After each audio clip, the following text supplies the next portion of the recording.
Welcome to the Fuzzy Mike, the interview series, the podcast, whatever Kevin wants to call it. It's Fuzzy Mike. Hello, I'm Kevin Klein, and thank you for joining me for another episode of The Fuzzy Mike, where we get entertaining conversation about mental health and self-improvement.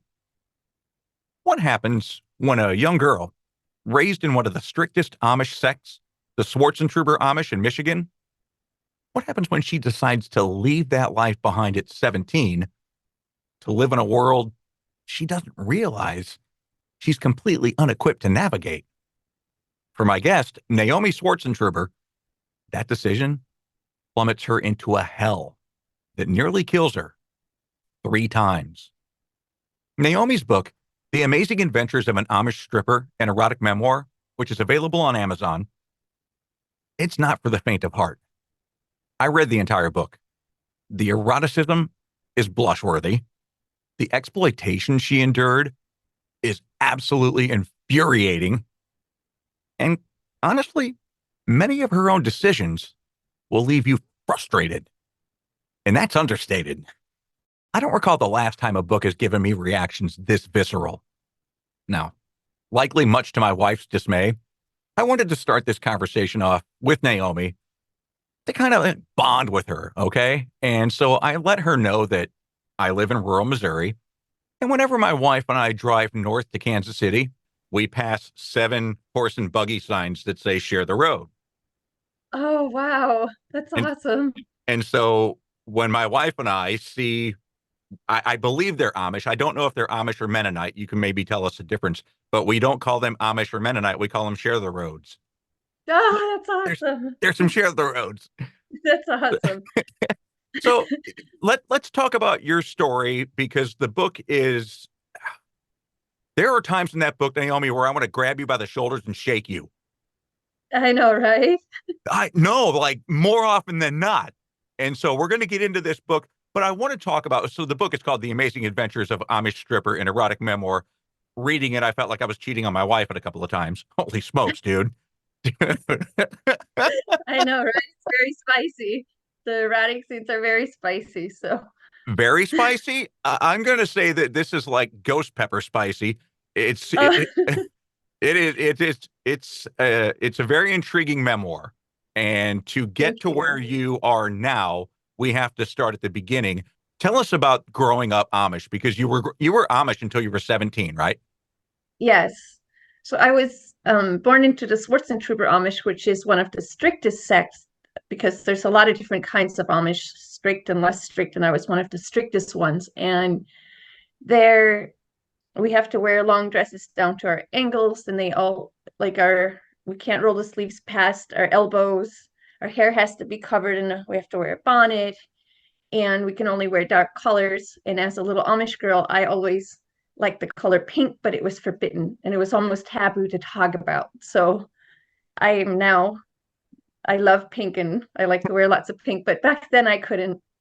And we farmed with the horses. There were no tractors, no cars, and we traveled by horse and buggy as well. If it was too far to go with a horse and buggy, we would one of our neighbors would take us in their vehicle. So we were allowed to travel in vehicles, but not drive them, obviously. And to travel interstate between states, we would travel by Greyhound or train. And then like we had a big farm when I grew up. We had over 20 milking cows. We milked the cows by hand. We had 150 chickens. So by the age of 5, I was waking up early and setting the table. I would feed the chickens and fill the wood box and help with cooking and cleaning and things like that. Obviously not like full on like my mom did, but I would help her out even at a very young age. And I actually enjoyed it because it made me feel like I was part of the family by helping out. And that's what my whole family did. We helped each other out, and we had 3 meals a day that we sat together and ate. And that was always my favorite time, was mealtime, because we all got to be together and joke and laugh and talk about our day. And there's 12 of us. I have 7 brothers and 4 sisters, and I'm number 4. So I come from a large family. And I went to school started school when I was 6. and they only go to eighth grade. We have a one-room schoolhouse with about 20 to 30 students, one teacher. Sometimes if there's closer to 30 students, the teacher has a helper. And the teachers are it's someone that's out of school but not yet married generally. So when you say one of the strictest sects in Amish, you guys did not have indoor plumbing. We did not have indoor plumbing. We had an outhouse. Now, growing up until I was 12, until my parents bought a farm, we rented a farm and we lived in it was a tiny little house, and there were 11 kids already in 3 bedrooms. It was super tiny. And there, the outhouse was like set back from the house. And we would, even in the winter, like it was horrible. We had to go outside. And when I was there, we did not use toilet paper. We would use newspaper, and we would like crumble it up to make it softer. And I remember going to my grandma's house and there was toilet paper, and we always kind of joked like, oh, she's too fancy or too good to use newspaper. But after I left and I would go back to visit, now my family uses toilet paper too. But yeah, it was not fun to go outside to use the outhouse in the winter. So what do you do for showers and bathing when you're in Michigan at this time, and Michigan is very cold in the winter? Yes. So in the winter, so our kitchen in this little house, we had like, it was like a separation. One side was for the kitchen table, the other side was our cooking stove. So we only took a bath in the winter once a week, which was Saturday nights. And we had to heat up all the water for everyone. And we had a big galvanized tub. A couple of kids would take a bath, and then we have to use buckets and empty out the tub and refill it and heat the water and stuff like that. But we used the wood stove in the kitchen, and that's where we would take a bath in the winter. And in the summer, we would do it in the wash house. And the wash house was very close to our house. You guys had a generator. If I read correctly in the book, you had a generator. What was that used for? We didn't have okay, I guess maybe they're kind of like generators. We couldn't have like a generator, but they're little Honda engines.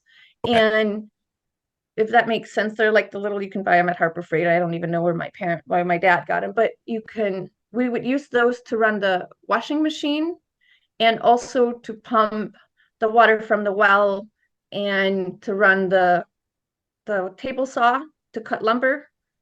So we were allowed to use those little Honda engines to do things like that. And my dad also had a sawmill, which took a big engine, and he had a big stationary diesel engine that he ran a belt from the sawmill to this engine, and that's how he operated his sawmill.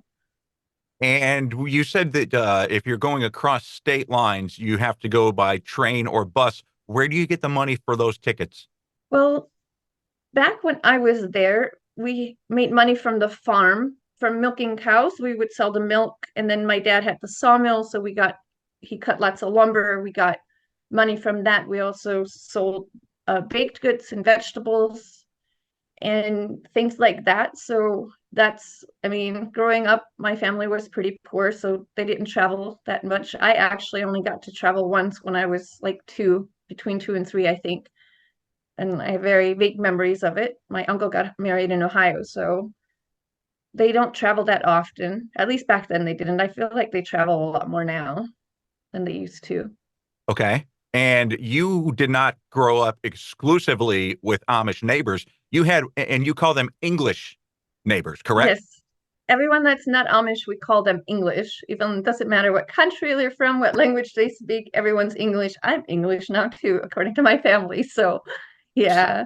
So I mean, not only are you growing up in a very strict environment and you're limited in what your religion and your family will allow you to do, but right across the street, you've got kids who have all these English freedoms. How did that play into your desire to leave? When I was 13, we got new neighbors, and they had a daughter that was 11, and she was literally just as fascinated by us as we were by her, and she started coming around all the time. And my parents weren't happy, but they kind of tolerated it. And we also started going to their house a little bit more, and that's when it like opened my eyes. I was like, wow, she has a bicycle, she gets to wear sandals and paint her nails and wear colorful t-shirts, and her hair's down, and she can call her friends whenever she wants. She gets to watch TV and listen to the radio. And that just really, like, I was like, wow, that's so cool.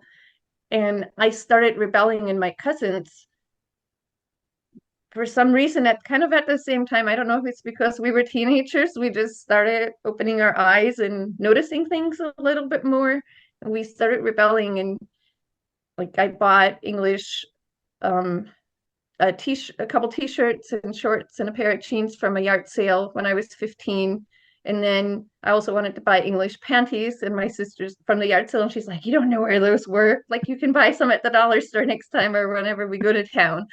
And sure enough, when we went to this store, we went right to the panty rack, and I was like, wow, it was Yeah, amazing. in the book, you actually describe wearing English panties, going to church, and the one thing that you did not consider was what? People walking behind you. Right. Yeah. Yes, I know. And I was actually I I did think about it, because I remember when people would walk behind, I would walk behind my sisters or my mom, you could kind of see the outline of their Amish underwear. And I would hope that no one would notice that I wasn't wearing mine. And then my cousins and I, we would go in the outhouse and we would show each other our English panties. And we thought we were so cool and awesome because we were wearing non-Amish underwear. Uh-huh. So were you the only one in your family with 11 siblings who wanted to become English, to who, based on what you saw across the street and your neighbors who wanted to rebel? Or was there other siblings that decided, you know what, I think that's a lifestyle for me too? Well, so there's two girls and one boy older than me. I'm number four Uh-huh. on the kids. My sister just older than me. Her and I actually planned on leaving together, and we were going to run away with our two cousins that were the same age as us. But my sister and I, and ironically, my two cousins, they did run away kind of to get not like it was pretty close together.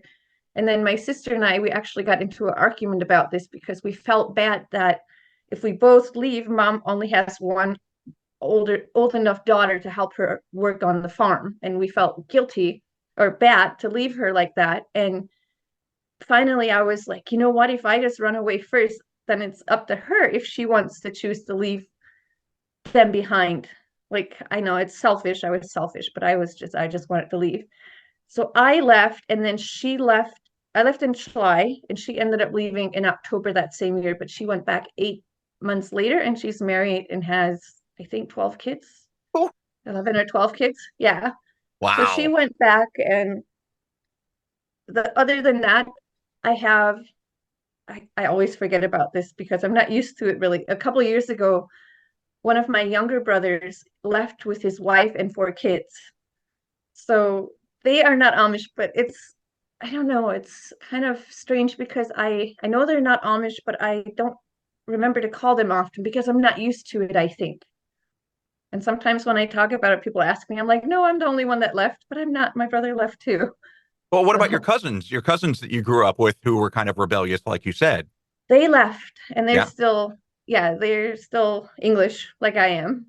But my sister did go back. answers my question. You could go back. Oh, absolutely. I could go back anytime I want, and they would accept me and take me in like nothing happened. I mean, not maybe not like nothing happened, but I'm always welcome there.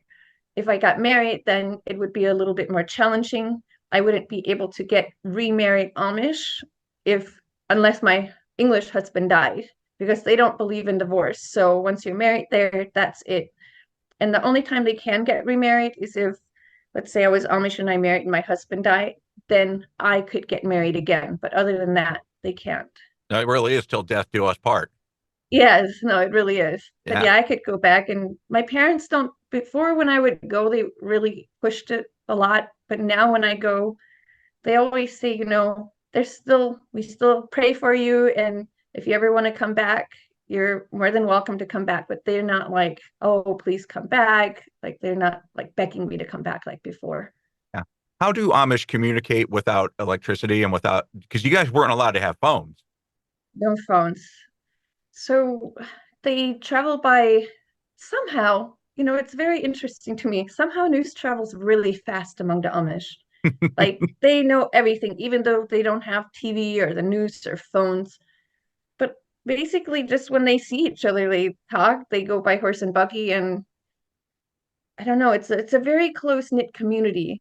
So they're very supportive of each other and they help each other out a lot and they see each other quite a bit, I guess, and every other Sunday they go to church. So that's is there an age at which an Amish boy or girl can take the reins of the buggy? kind of, I mean, it's pretty young. Usually when they start school, like maybe like second or third grade.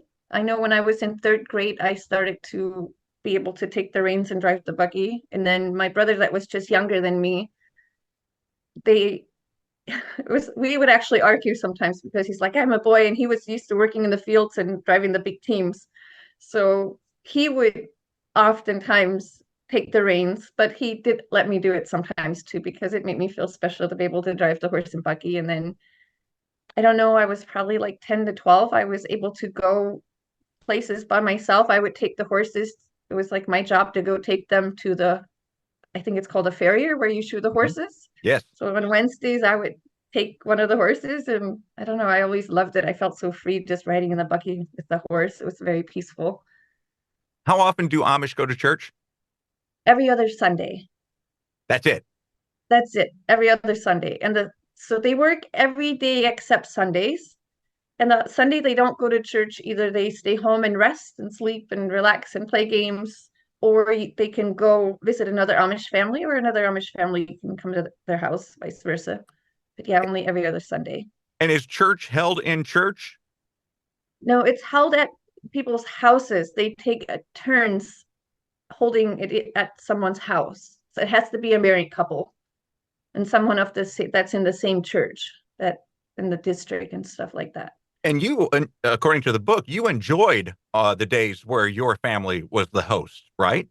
Um, it was fun. I didn't like leading up to it because we had to clean everything and it was like super busy and stressful. But the day of actual church, I enjoyed it because we get to have like we would make schnitz pies that we would bake on Fridays, and we would usually only make them for church, and they were for like the little kids during the church, they could eat them. But when church was at our house, we got to eat them, the leftover ones, and leading up to the church day. And they were made from dried apples, and then they would soak them and they would make them into these little half moon pies called schnitz pies. So I always looked forward to that, yes. All right. Now, we have been talking about the Amish upbringing that you had, and I'm shocked to find out that Amish only go to church every other Sunday. But that's not the most shocking thing I learned from your book, Naomi.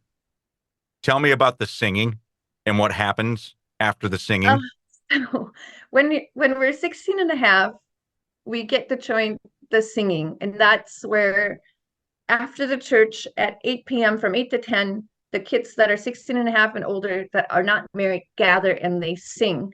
And if they want to date someone, that's when the boy gets to ask the girl. I imagine the girl can ask the boy too.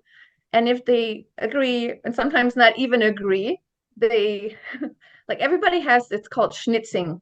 It's the first date. Everybody has to do it once they join the singing. So there was no boy in my community my district that I was interested, no Amish guy that I was interested in. But because I had to do this one Sunday night after the singing, some boys grabbed me and they're like, "Who do you want to date?" And I was like, "No one." And I ripped away from them and I got a few feet and they caught me again. Like more boys came to help and they threw me in the buggy with my second cousin. And I was like, "Oh my gosh, this is horrible." But I was in the buggy. I was like, I have to do this anyway. I might as well just get it over with. He tried to talk to me. I wasn't interested. And my sister, so they take the boy takes the girl back to the parents' house and they go into the girl's bed and they're supposed to like cuddle and kiss, but not have sex. And I didn't have my own bedroom. So my sister was like, you can use my bedroom. And again, he tried to, but I laid as far back to the wall as I could, and I didn't let him touch me or kiss me. And he finally gave up, and he was just there till like 4:30 in the morning, and then he left, and I didn't sleep all night. I was just like, thank goodness he's gone. And But this I is wasn't interested. 16 and a half years old, and a date is to spend the night in your parents' house with another boy. Yes. Yes, that's how dating works in the Swartzentruber Amish. And dating among the Amish is not all the same. I just want to be clear, like they all have their own rules, like different sects of how they date. But that's how the Swartzentruber Amish do it. Yes. And how is there, I guess you said that there could be kissing, there could be cuddling, but no sex. How is that enforced if there's nobody in the room with you? There's no one in the room, and nobody ever talks to us about sex or anything like that. Like it's never discussed. You're just expected to, like, it's like this unspoken language, like you're expected to do this and not question it and not have sex. It happens sometimes, and sometimes the girl gets pregnant. And for example, I have a couple cousins that this happened to. They got pregnant, even a niece. She got pregnant and she was 17 or 18. So her and her boyfriend, and they just got baptized and then they got married, when generally they don't get married until they're 21. And they had to get baptized at 18. The Amish, the Swartzentruber Amish would get baptized. And then generally at 21, they get married, but they had to do it sooner because she got pregnant. So it does happen. And it actually happens quite a bit now, a lot more than it used to, I feel like, when I was there. That was one of the frustrating things about the book for me, Naomi, is that you aren't taught sex in the Amish community. And then at 17, you leave and you were exploited. You were taken advantage of.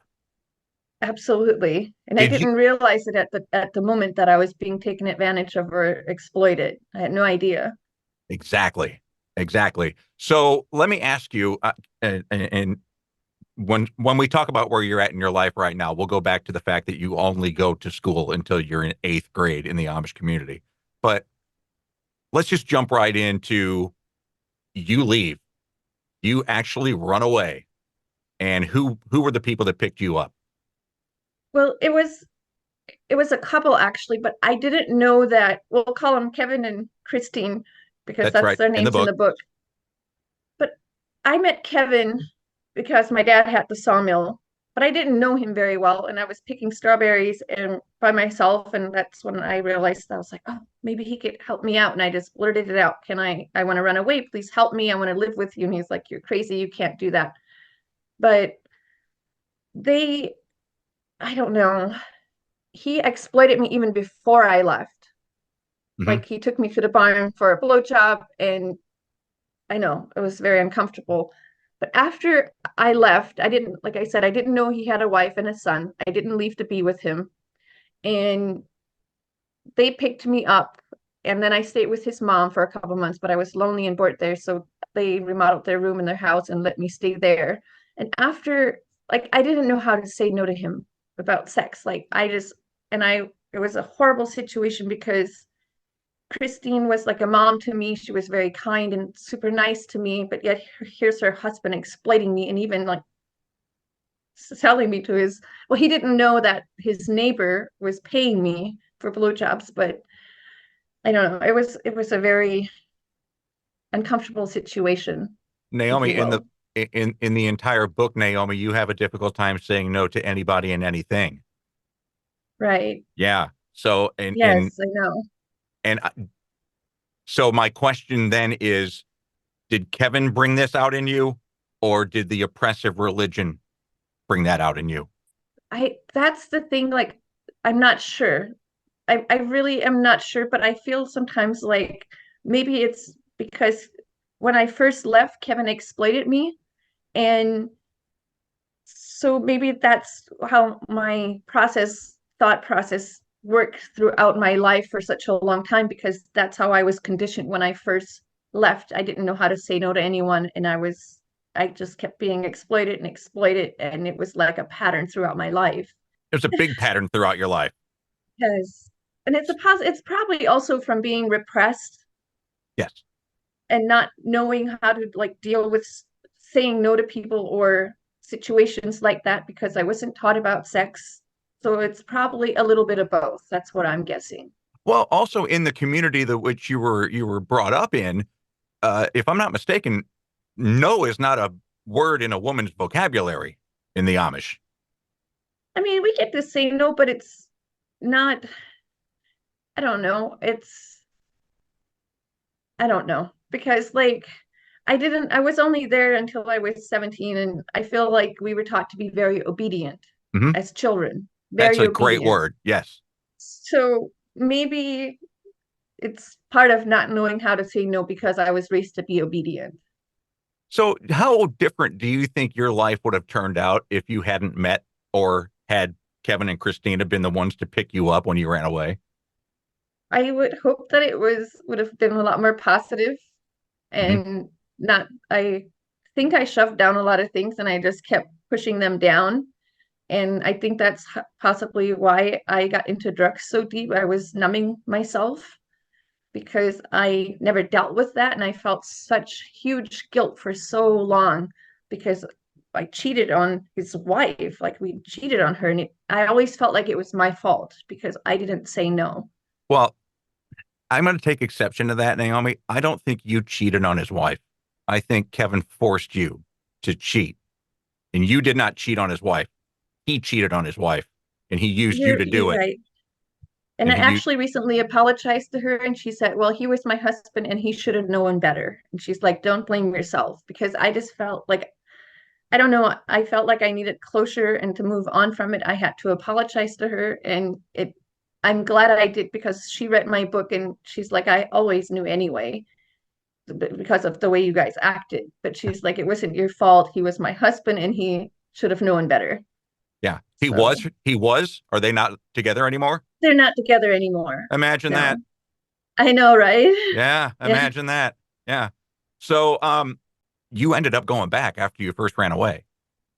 I did. My first Yeah. boyfriend broke up with me, and I was just at such a crossroads. I didn't know. He took me to Minnesota, and there I am in a new state, not many friends. I was terrified, and I was very upset about the whole thing. And I was like, maybe my destiny is not to be English. Maybe I'm destined to be Amish. And I was like, I'll give it another try. And I felt really horrible after I was there, and I because my family was so excited to see me and they made all new dresses and bonnets and they were just super excited that I was there. And after 10 days, I ended up leaving again. And I feel like that was probably harder for them, possibly than the first time because they were excited to have me back. And then I just like ripped all their hope out again. Well, And the book does a fantastic job of getting us emotionally into you returning. I didn't feel bad for you when you left. I felt bad for your mother. I felt yes, bad for that's your siblings. You know, yes, I felt yes. I was angry at you for going back. I really was. I was No, I angry at you believe for going you. back because all you wanted to do was be English, didn't work out, and you're like, oh, I'll just go back, knowing full well that you were going to leave again. You knew you were Right. going to Like leave again.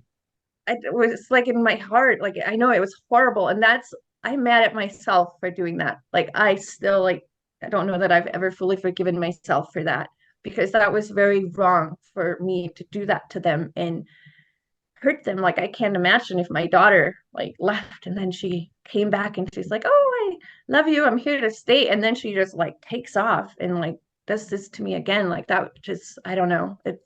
It's I wish I didn't do that. Yeah, Definitely. I wish you didn't do that, Naomi. I know, right?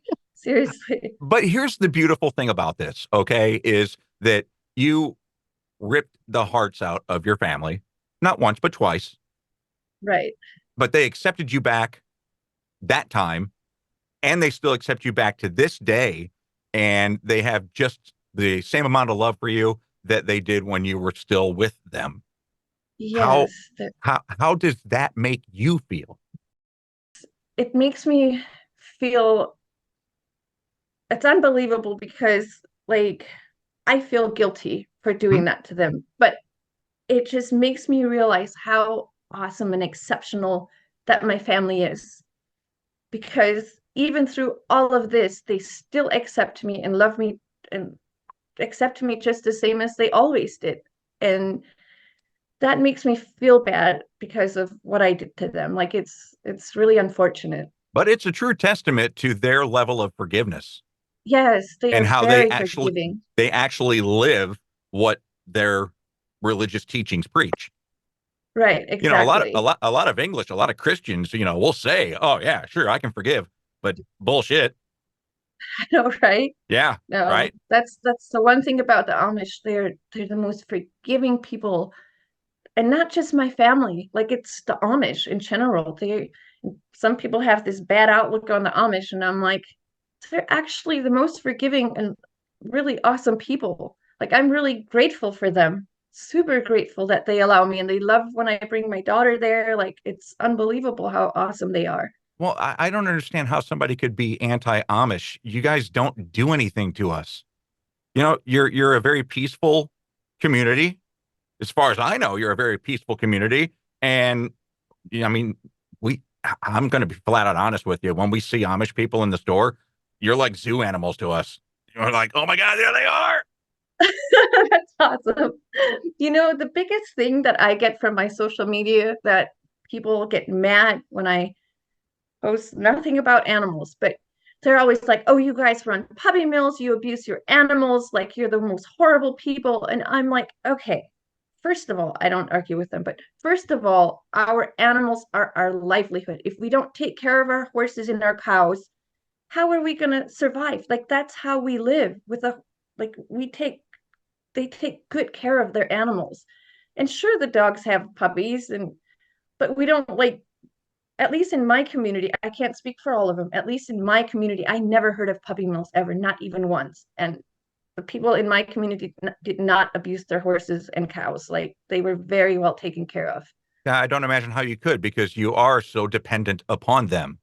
Exactly. So Yeah. that I feel like is a huge like misunderstanding. And like again, I don't know about all of them, but just because there's a few bad apples don't make all of them bad, if you will. You know? Your relationship with your father growing up, it's pretty strained even when you're in the house because he's a very stoic individual, right? Right. And he was, yes, and he was, I don't know, he was a man of few words, if you will, kind of, Hmm. but he was a businessman, a very awesome businessman, if you will. Like he always had a lot of things going on, but I always felt like there wasn't time for us. And I can understand if you have 12 kids, like I was gonna say, how can you, you know, pay attention to all of them and run a farm and a sawmill and make money to support all of them? But I think my father is an amazing man, and now we have this unspoken agreement between the two of us. Like I accept him and I don't expect him to we have boundaries. We accept each other's boundaries if you will. Like he doesn't talk to me much, but he's nice to me and he plays with my daughter when she comes. He just loves her. It's so cute. It's amazing. well, one of the tenderest moments of the book you share with the readers is that on Sundays when your dad would shave, On Saturdays. on Saturdays when your dad would Yeah. shave, he would do what? He would come, oh, I could barely reach his desk. It's one of my first memories. And he would put a dab of shaving cream on my nose and like it would make me giggle and he would tickle me sometimes. And I don't know. It was those were very special memories and moments that I had with my father. Well, there are very special moments in the book. You know, like I said, it's a very tender moment, and you would not expect that based on the description and the personality that you portray him to have, and which is quite understandable. But how was love expressed in the Amish community?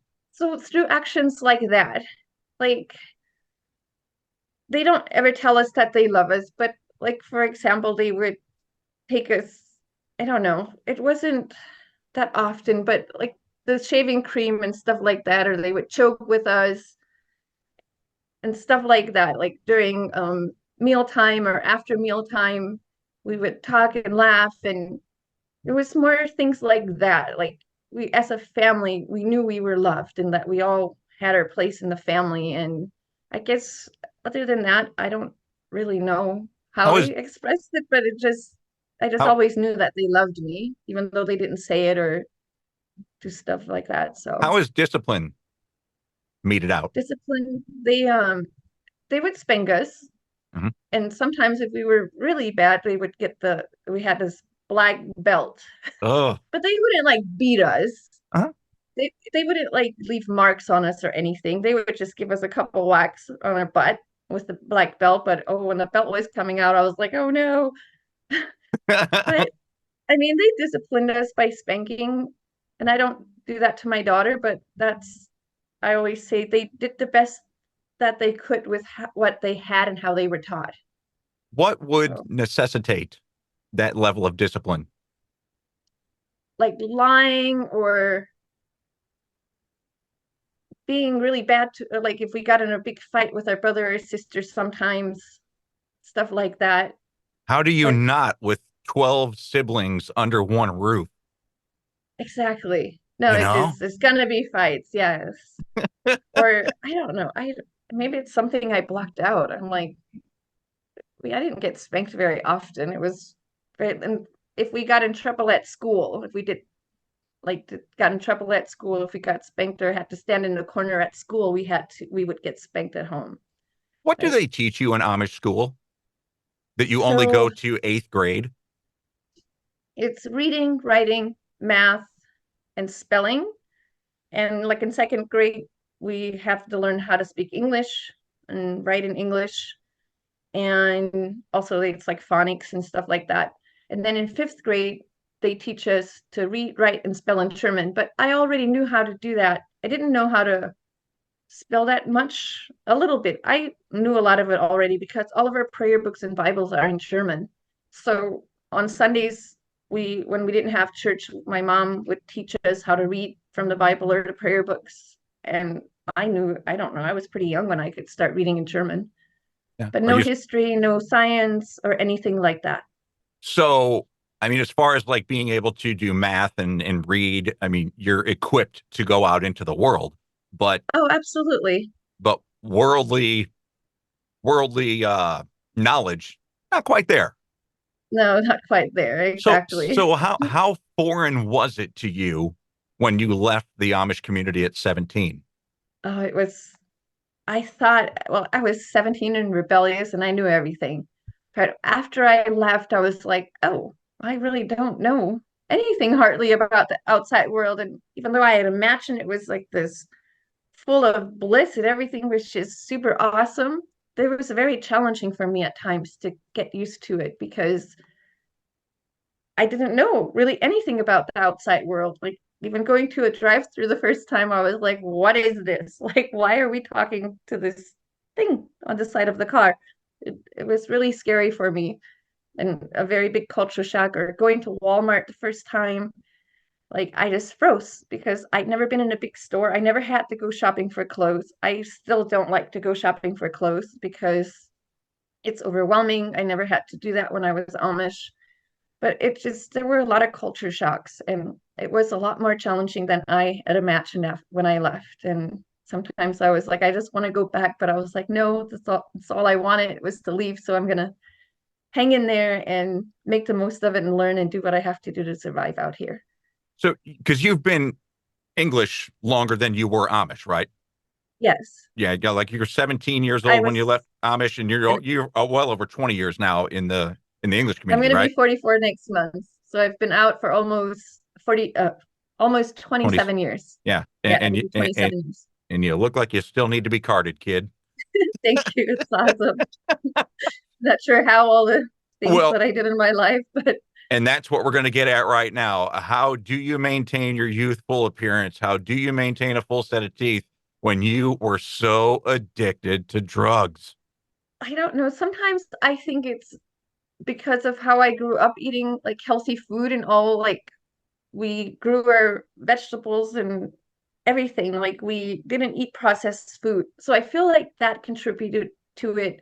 And even though we only brushed our teeth on Saturday nights, I know it freaks people out when I tell them that. When I left, I did have 14 cavities and I got them taken care of. And I don't know, I guess I just, over the years, I brushed my teeth twice a day, and I'm a very big flosser. And then as far as keeping my youthful look, I'm super into eating healthy and not a lot of junk food or processed food. And I take like amino acids and I just like spirulina and things that are good for me that nourish my body because food can be medicine and food can also make you very sick. So over the years, even when I was a crackhead and I didn't eat for for 3 days sometimes. I don't know how my teeth didn't fall out. Honestly, I'm not sure how they didn't fall out, but they didn't. And that was like two and a half years of my life that I did not take care of my body. Yeah. And I don't know. I'm lucky. I'm grateful, if you will. How lucky do you think you are to be alive?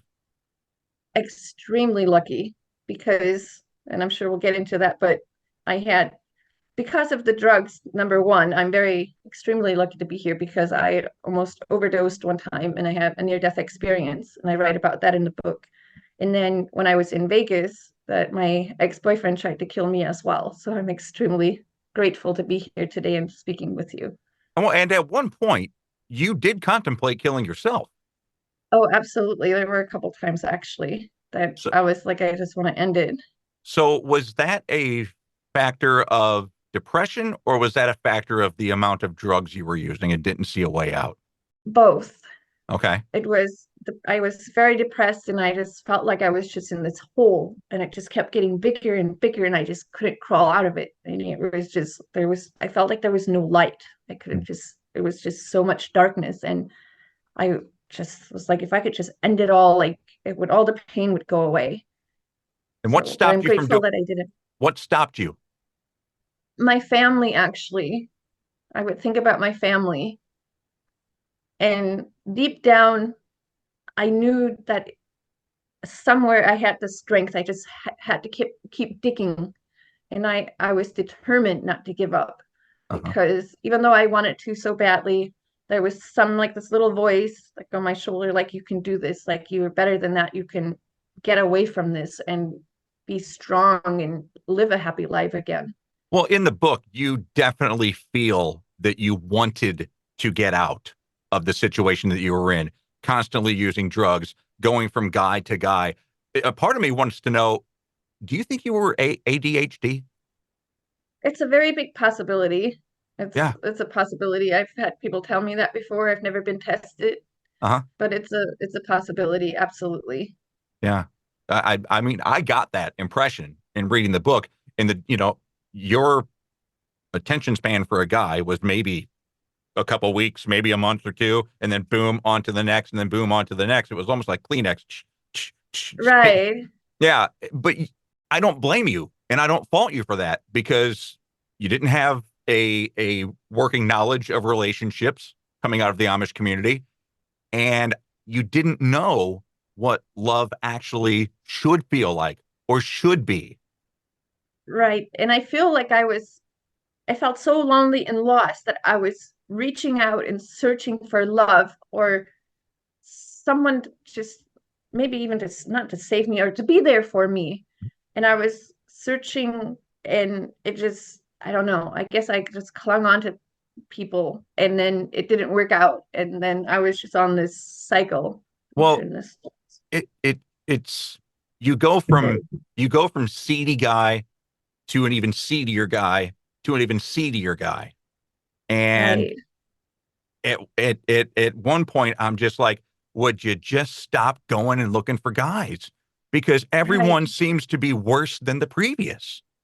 right. And I realize now that I was looking and searching for love outside of myself when I should have been looking inside and loving myself.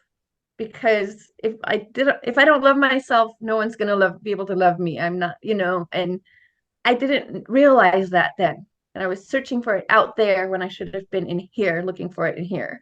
And The guest that I feeling, just had on last week, Naomi, she was a former Playboy playmate, and that's what that you just said exactly what her message is.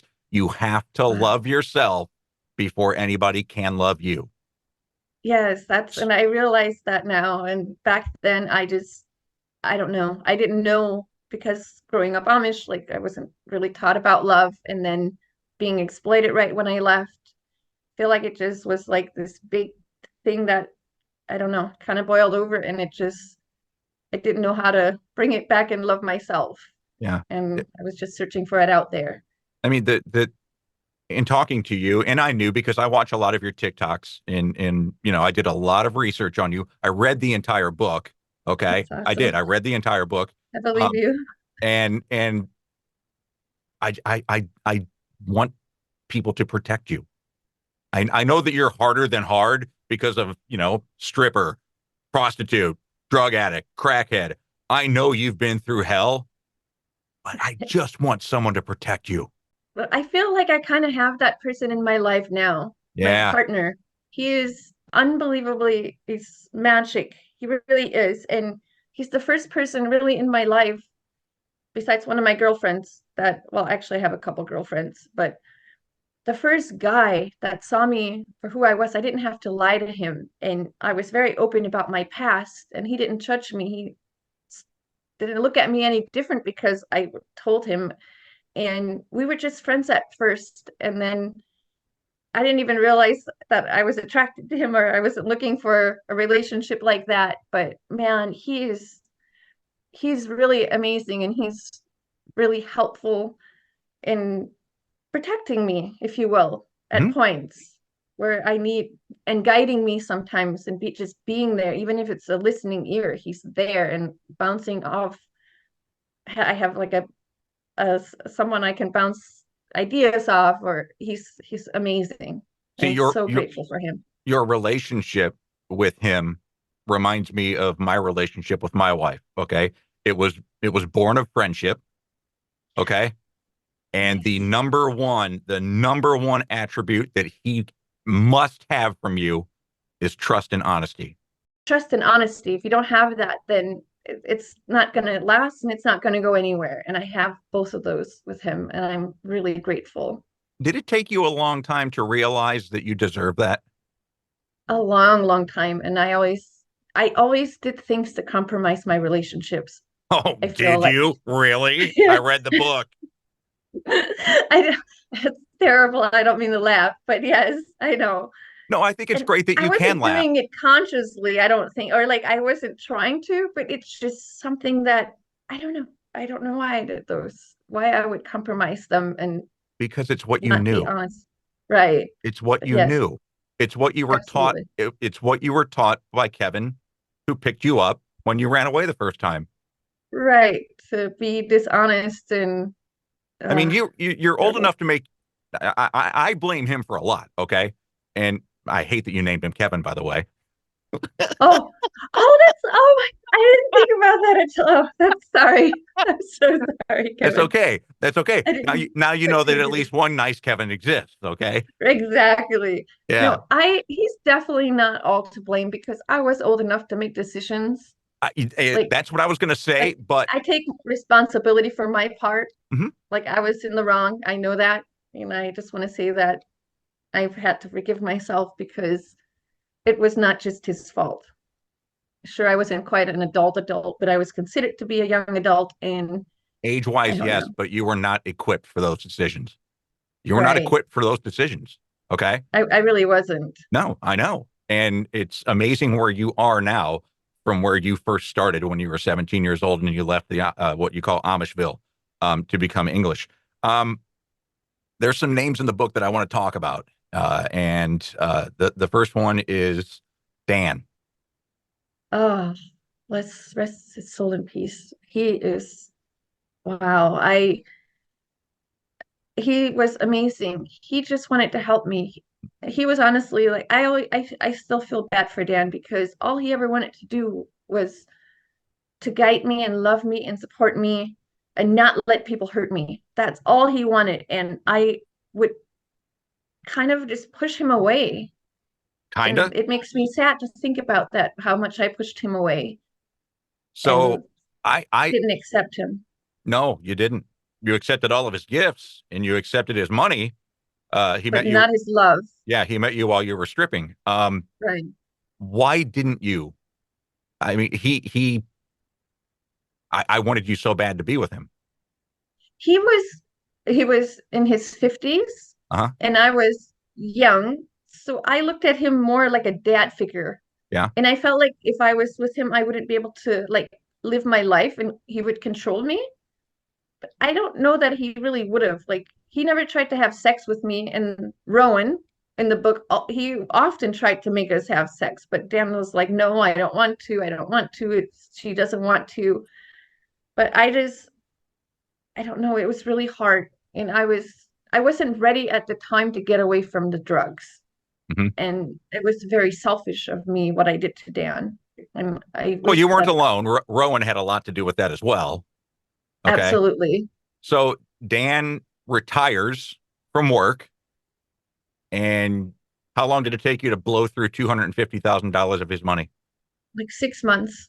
Jesus. And it's awful. It's absolutely, it's so disturbing to me to think about. Like, it's unbelievably horrible. And all he wanted to do was to save me, but he felt like he had to smoke crack with us to be with me because he didn't want to lose sight of me again because he didn't know where I was for quite some time.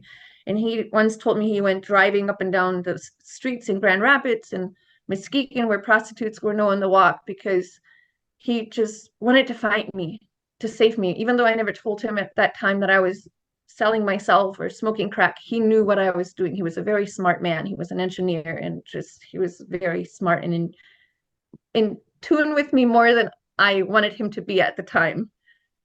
And gosh, he tried so hard. And it breaks my heart that the way I treated him. Yeah.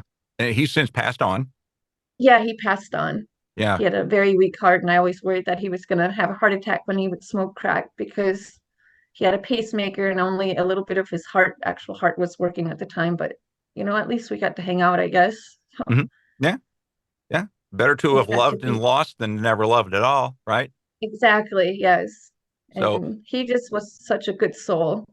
yeah, you could just tell. You could tell in the book. You do a great job of capturing his essence in the book. Awesome. Yeah, that he was just there to look out for you, you He know? really was. Yeah. Like And he then wanted me to come home with him and live. Like he's like, you can just stay here. Like I won't bother you pretty much. Like you can just be here and get well. That's all he wanted to do was for me to get well. and instead of you getting well, you made him bad. Yes. Horrible. I don't mean to laugh. It's terrible. It's awful. That's the fact though. But it is the fact. It's really what happened. I And did and it exactly. wasn't I don't I mean, yeah, you made the decision to be a drug addict, but it was the drugs that were working on him. It wasn't Right. you. It was the drugs that were in you that were working on him. So Right. the other person I want to ask you about, and I think Randy is his name in the book. Oh gosh, which one's Randy? That he would take you to Vegas Oh yeah, yeah, Randy. Yeah, on yeah, the yeah, yeah. airplane. Yes. Yeah. Did you ever feel, I don't know, sheepish? Did you ever feel, um, I mean, sheepish is the best word, calling him and saying, "Yeah, I just blew through all that money again. Can I get more money and will you take me back out to Vegas?" Yes. Yeah. I yes, I would do that. And he Oh, I was know. also such a nice older gentleman. I mean, sure, like he would give me oral sex, but he never wanted anything from me other than that. He also wanted me to get my life together. And I felt horrible when the money would run out because I promised him that I wasn't gonna go smoke crack with those boys. He called them those boys. He's like, you better not go below this money with those boys and smoke crack. And I was like, oh, I won't. And when I made that promise and I would tell him that, I really, in my heart, felt like I wouldn't because when I was in Vegas, I didn't think about smoking crack. I felt like a human again. But that's when I realized I had to get away from them if I ever wanted to be clean. Because as soon as we were going back to the airport, I thought about them, and boom, that feeling came down back in my stomach where I would get that craving. I call it that horrible craving that would make me nauseous, and sometimes I would throw up. Like it was awful. But yeah, he was also a nice older gentleman that was trying to help me. And you got all this And money in Vegas by winning and gambling. yes, and Yeah. I would take it back. And even sometimes before we would go anywhere else, we would go to it's like a crack house or my friends that were smoking as well. And then we would end up calling the dealer. Sometimes we would even go to the dealer before we would go there after I came back from Vegas with all this money. And I don't know. It was a horrible cycle I was stuck in. A horrible cycle you were stuck in that only kept getting deeper and deeper and deeper. Deeper. What was the bottom point? The bottom point was when I was up for 5 days and I hardly ate and I didn't sleep for 5 days. And I talk about this in my book, how I went to the bathroom and like my period came and like my whole life flashed before my eyes and I I was dying. I felt literally I was like slipping away. My soul was like trying to get out of my body. And I think I had an outer body experience because like I felt like I was dragging myself down the hallway to go talk to Rowan and Dan. And I was yelling their names, but they wouldn't look at me or come help me. And finally I just went back to the bathroom and I don't know, it was really horrible. You were And then hallucinating. I was hallucinating, right? Yeah. Obviously hallucinating. And finally Dan came running and he just started crying when he saw me because there was blood all over the bathroom. It was bad. It was a very bad situation. But that was like when I hit rock bottom, I feel like, And that was because when you decided to move permanently to Las Vegas. not yet. I decided to move into an apartment. I Oh, was okay. like, we need to get out of a hotel. We were staying at hotels at this time. So we got an apartment and we all like did a pinky swear we're never going to smoke crack again. Like the apartment was off limits. And then Dan went away and Rowan and I couldn't help ourselves. We're like, just this one time. And then we would smoke crack in the apartment and I would run out of money. That's when I was going to Vegas. And eventually I met this guy, Lance, in the book. And after that, I decided to move to Las Vegas Hmm. to Yep. get away. And when you moved to Vegas, how soon was it before you started to go to the strip clubs and work? It was like 10 days. Yeah. I started working at Spearmint Rhino. I worked there for a couple months, but I felt like I didn't really belong there, or it was too much, too overwhelming because it was such a huge place and there were so many girls that worked at any given time. And I was like more like the girl next door. I wasn't the pushy stripper. Uh-huh. Like I was the bubbly, fun, outgoing stripper. And then I started working at Cheetahs, and there I loved it. Like I did really well when I started working at Cheetahs. The house mom was really nice, the girls were really nice, and I felt like I had like this little Vegas family. It was amazing. As an Amish girl, how how were you able to take your clothes off in front of people the first time? My gosh, it was unbelievably scary and crazy. I couldn't believe that I did it.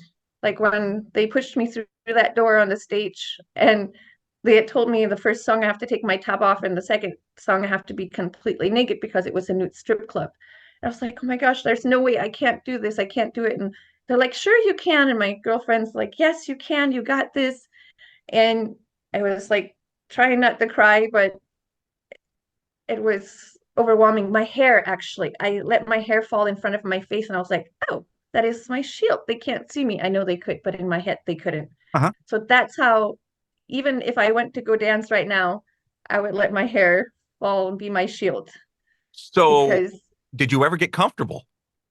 I mean, yes, it reads like you got comfortable in a very quick I time. did, I did it. It was like about when I was in Minnesota dancing at the first place, that was around 4 months. I never really got comfortable, like not 100%. Like I would always get super nervous and like tense.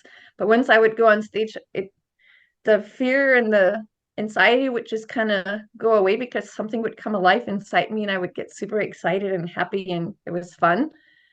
But the thought of going on stage was always really scary to me and overwhelming that first while. And then in Michigan, it took me a couple more months. And then the girls started teaching me pole tricks. And I don't know, then it was like amazing to go on stage. I looked forward to it. I would actually ask to go up even if it wasn't my turn, if I wasn't busy, because I was so excited to go on stage and learn new pole tricks and just the exercise. It was super fun and to own my own sexuality for the first time in my life. It was very empowering.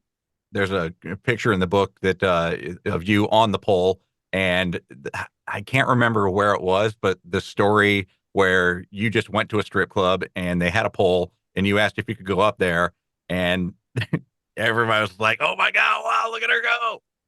That was in Cancun. That was actually in Cancun at a That's it. nightclub. That's it. Yes. Yeah. I love tall poles because there was a couple like Cheetahs didn't have tall poles, but Spearmint Rhino had a really tall pole. So I did like that when I worked there. They had a super tall pole, but in Cancun, that pole is the tallest pole I ever danced on. That was really awesome. But yeah, I miss pole dancing, honestly. I just went to Country Thunder last week, a week ago, and some of the camps they have stripper poles on platforms, and I was like, oh my gosh, I haven't done this in like 4 years. I didn't go upside down, but I was like, just gotta go up there. And I did. I spun around in like three different spins, and I was like, this is really fun. You could But it put one was in such a rush. you could put one in the front room, Naomi. I have one actually outside. It's outside on a platform, but I haven't pulled it out since I became a mom. Yeah, yeah. But I used to have it in my other place before we bought this place. It's a workout. It's a huge workout. I know I was like, I got super tired because I'm not used to like doing that kind of stuff anymore when I was at Country Thunder. But Yeah. it's very good exercise and super fun. And just to let you know, if you haven't already deduced that I did read the entire book, Risa was not a favorite name of yours. No, not at first. I hated it. I was like, this is the most horrible name. But the girl's like, at least it's yours. Like, no one else has it. And guys always thought I said Lisa. And it kind of became really awesome because when they would say, oh, nice to meet you, Lisa, I would say, no, it's like Lisa, but with an R, Risa. And then it was like a conversation starter. And they're like, wow, I've never met anyone with that name. And I had that stage name the longest from 2004 until 2020. And I, because it's a foreign name that has a meaning, right? yes, it means laughter in Spanish. Okay.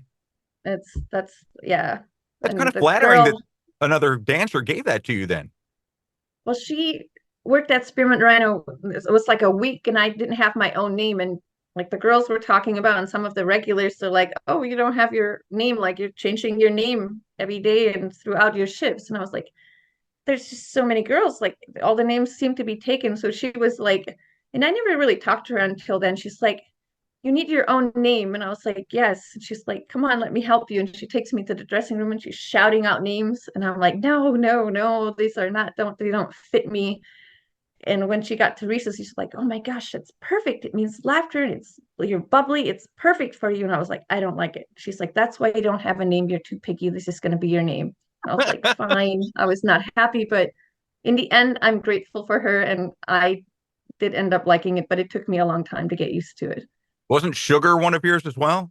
Yes, that was in Michigan at Sensations for 4 years. I was Sugar, and that Uh-huh. was also a girl. She's like, "Oh my gosh, you're so sweet. Sugar, sugar, sugar, sugar should be your name." And she's like, I was like, "They won't believe me. My name is Sugar." And she's like, "They don't give you enough money to know your real name." I was like, "Okay." I thought that was funny. She's she was one of the girls that taught me a lot of pole tricks. She was really good on the pole. She actually teaches pole classes now. What is the She's really typical good. clientele that you dealt with when you were stripping? I preferred the older gentlemen, actually. I don't know, for some reason, the younger guys would make me nervous, or I felt like they were just there looking for a date. And not that the older guys weren't sometimes, because they were. And I'm probably judgmental. I always felt like the older guys probably had more money, and I was there to make money. I wasn't there looking for dates. I was there to work. But I feel like the majority of my clientele was like the like middle-aged men, maybe like 35 to older, or sometimes even in like maybe younger than 35. But I didn't often go up to guys that when I thought they were like in their 20s. I don't know. I was actually intimidated and uncomfortable to walk up to them. Well, was there maybe a psychological component to you gravitating towards the older gentleman because of that kind of distant relationship you had with your own father? That's what I feel like. Absolutely. I feel like that always made me more gravitate towards the older men Uh-huh. because of that. Yeah. Does your Definitely. family, has your family read the book? Do they know about the book? Do they know about your life? I just found out last week someone reached out to me on Instagram. He's like, I'm a really good friend of your family and a lot of the Amish where you grew up. And I was driving around your brother and I started asking him about the strict rules. And he started telling this man, my brother told this man about the relationship I have with my parents. And then he tells the man about my book. And he's like, if you ever get the book, like, please let me read it.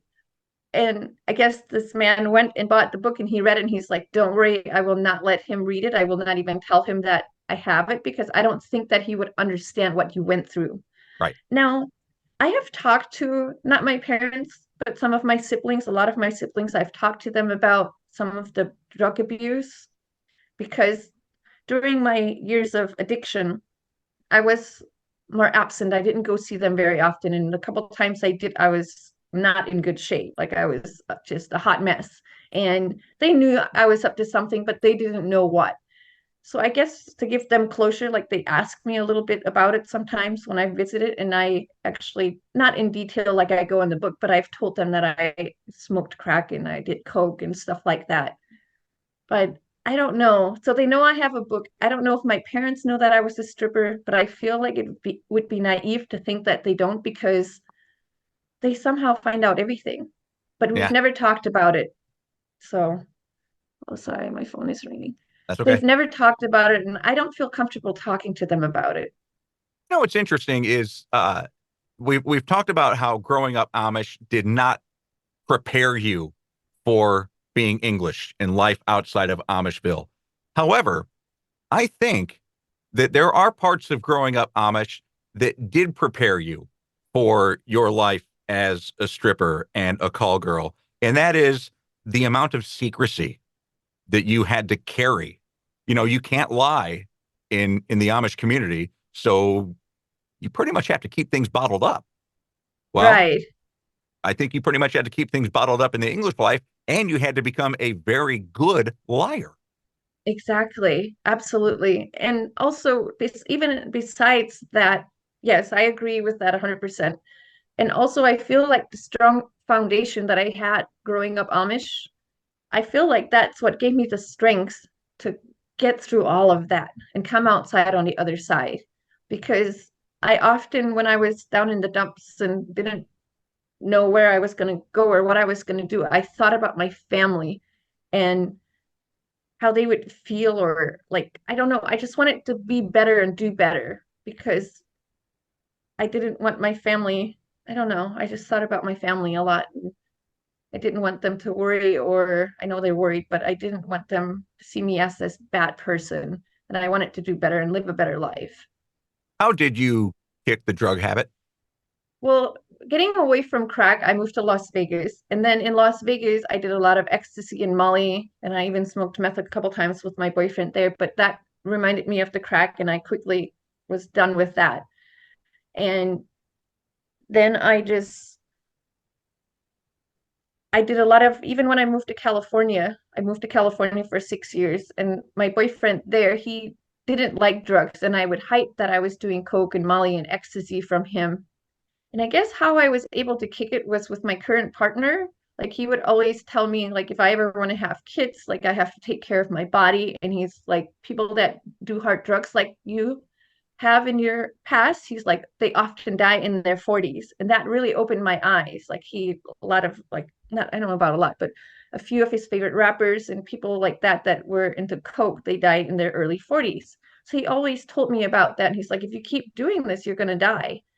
And that really opened my eyes. And then I wanted to become a mother, and I was like, well, if I want to be a mom, I have to get my body healthy. And that's really how I stopped.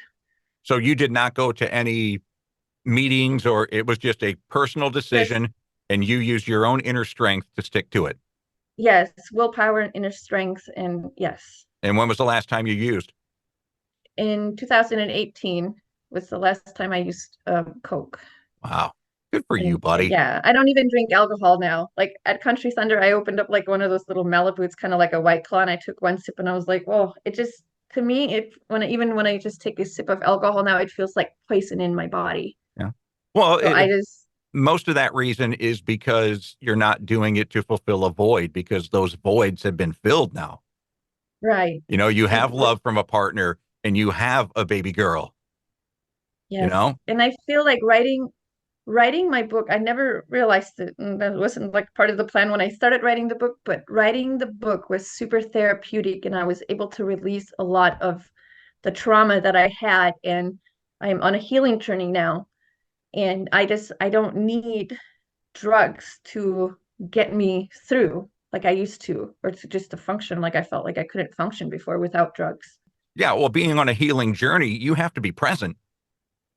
Healing is because you're present. And if you're taking Right. drugs, you ain't present. Absolutely not. You're just shoving it down and covering it up and just trying to numb the pain. At least that's how I felt like what I would do. Yeah. So congratulations to you on making that decision and Thank being able you. to stick to it. But I mean, you look great. You look happy. You look Thank you. healthy. You don't look like the same person I read about. Yeah, no, I definitely I found the peace and the freedom that was looking for when I left Amish.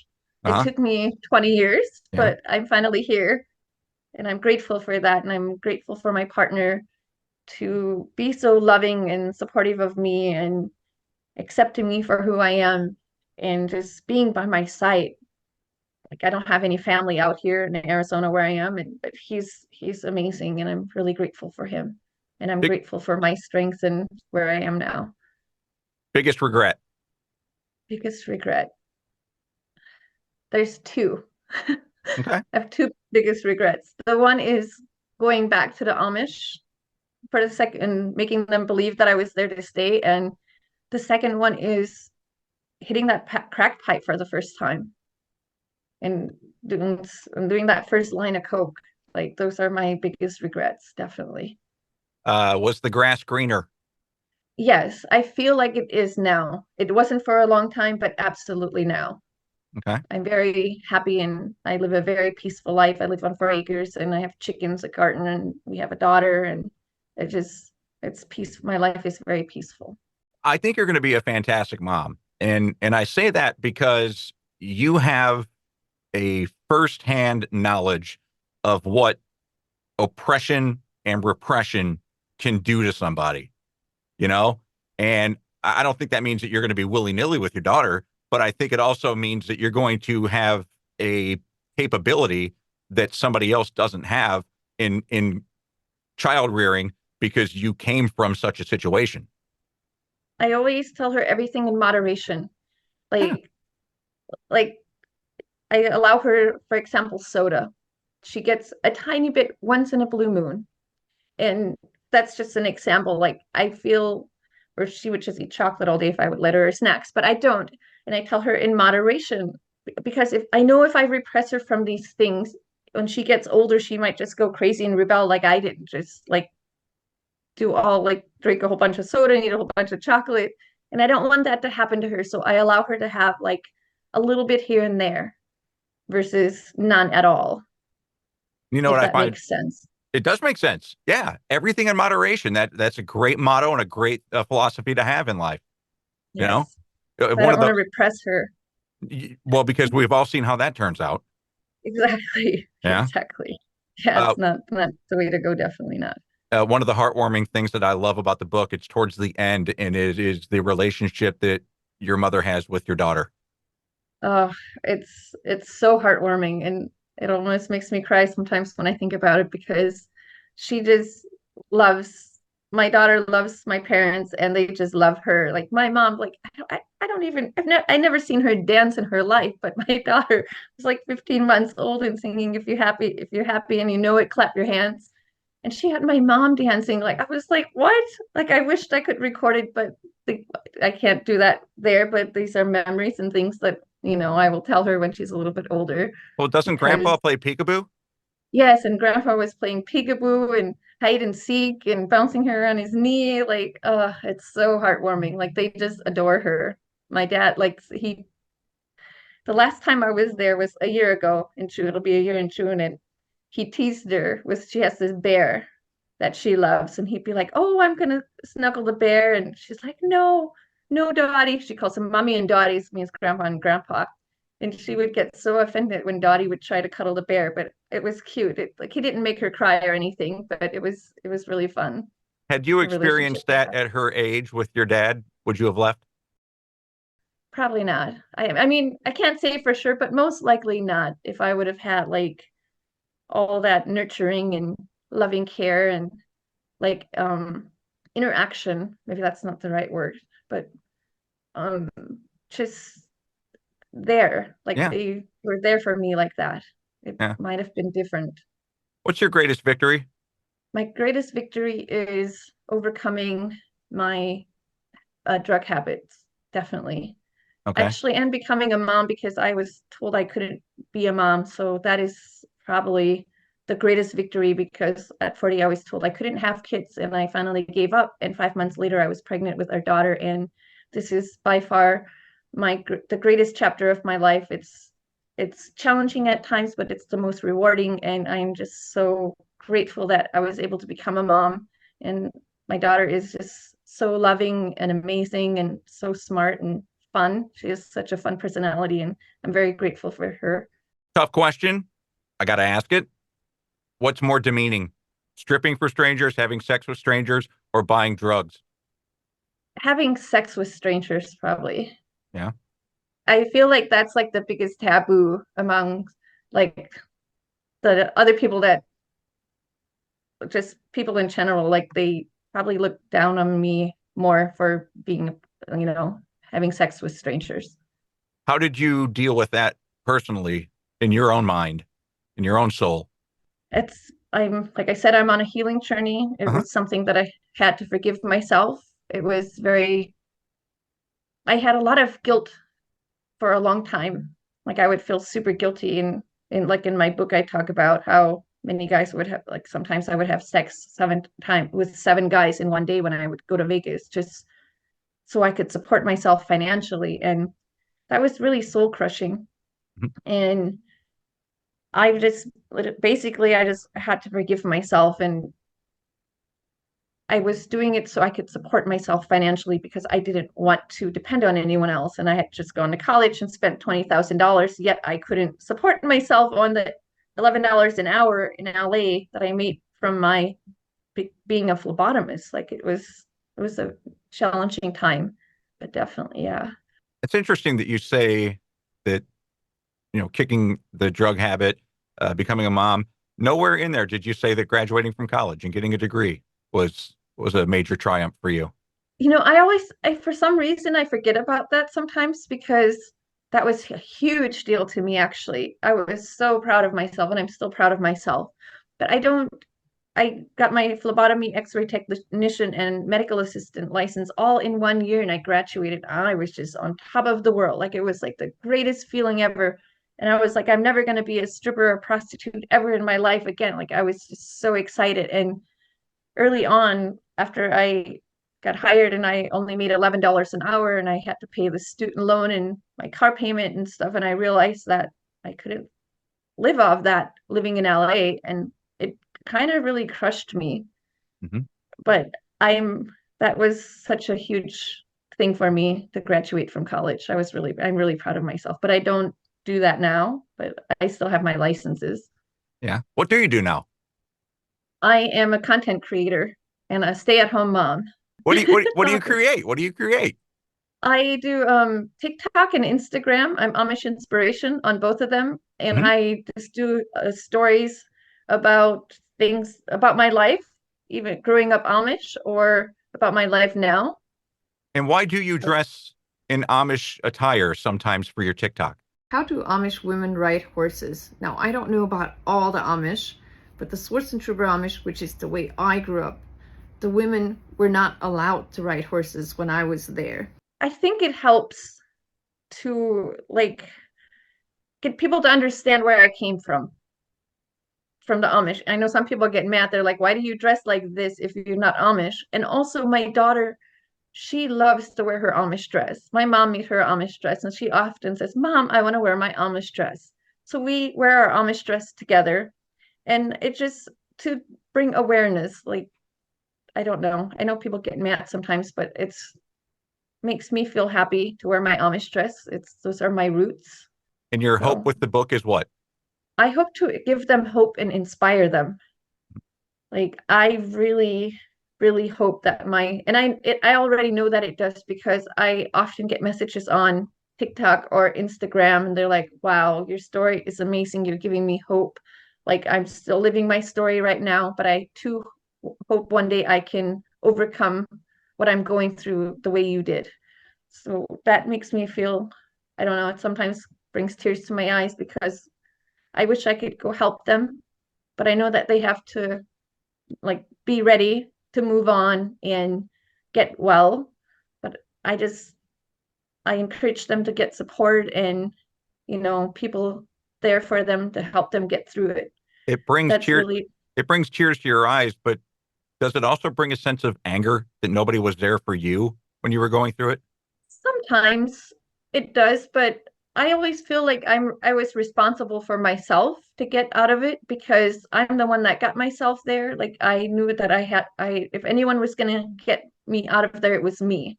Because people tried to help me and I wasn't ready. Mhm. Like Dan, for example, like he's like, come here, you can get well. But at that time I just for some reason I wasn't ready to change or to be better. I was sick somehow and I needed help, but I didn't accept it. So Yeah. I really hope that my story inspires others and that they too can heal and move forward and have a good life. Now, like I said at the beginning, there are parts of the book where I just wanted to shake you by the shoulders and just wake you up. And now I just want to hug you, kid. Uh, thank Yeah, you. you're very Well, welcome. I'm very proud to know you, to have met you, and just super glad that you're on the path that you're on. thank you. Me Yeah, too. yeah, I'm sure I'm you really are. grateful. Yeah, I'm Yes, sure you are. absolutely. Every day I wake up is a great day, and I'm Yep. grateful to And get another chance at life. and congratulate that partner of yours, and give Stormy a big hug from us, okay? I sure will. Absolutely. Go to pick up your book, Amazon. okay? Yeah, I don't know if I'm allowed to say that, but it's on Amazon. yeah. So I downloaded it from Amazon on my Kindle.